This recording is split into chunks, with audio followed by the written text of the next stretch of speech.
જે કથા સાંભળવા ગયા ને એને ભગવાન તરફ ભાવ જોડાયો છે. અને જેના જીવનમાં ભક્તિ આવે, એ સુતપુરાણી વર્ણન કરતા કહે છે કે જેના જીવનમાં ભક્તિ આવે એના જીવનમાં સહજ વૈરાગ્ય આવે. વૈરાગ્ય એટલે છોડવાની ક્રિયા. માણસ છોડી દે એટલે પરાણે છોડવાની વાત નથી. પરાણે છોડવા વાળો તો બીજું હું પકડી લે એનું કઈ નક્કી નહીં. એક ભાઈ કહેતો હતો કે ભાઈ મેં બીડી છોડી દીધી. આપણે તો રાજી થાય ને ભાઈ બીડી છોડી દીધી સારું કહેવાય. 6 મહિને ખબર પડી કે હવે એને ગાંજો શરૂ કર્યો છે.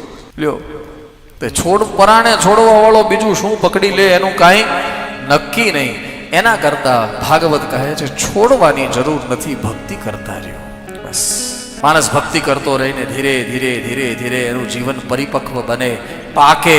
અને જ્યારે એ જીવન પાકી જાય ત્યારે એને છોડવું ન પડે, એની મેળે છૂટી જાય. સિગરેટનું પાકેટ આપણા ખીચામાં હોય અને કોઈ પરાણે આપણા પાસે એને ફેંકાવી દે તો એનો મતલબ આપણે સિગરેટ છોડી દીધી. બીડીનું પાકીટ હોય, બીડીનું શું કહેવાય, બંડલ. બીડીનું બંડલ હોય અને ખીચામાંથી આપણે કોક આપણું પરાણે આમ ખીચામાં હાથ નાખીને બીડીનું બંડલનો ઘા કરી દે તો એનો મતલબ એમ કે આપણે બીડી છોડી દીધી? નહીં સાહેબ.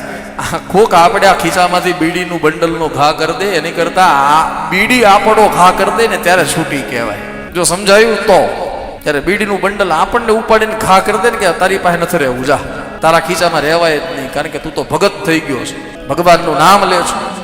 અને ખરેખર હો સાહેબ, જેણે ભગવાનની ભક્તિ કરીને એના જીવનમાંથી જે પણ દુર્ગુણો છે ને એ દુર્ગુણો જ એને છોડીને જતા રહ્યા કે હવે અહીંયા રહેવાની જરૂર નથી.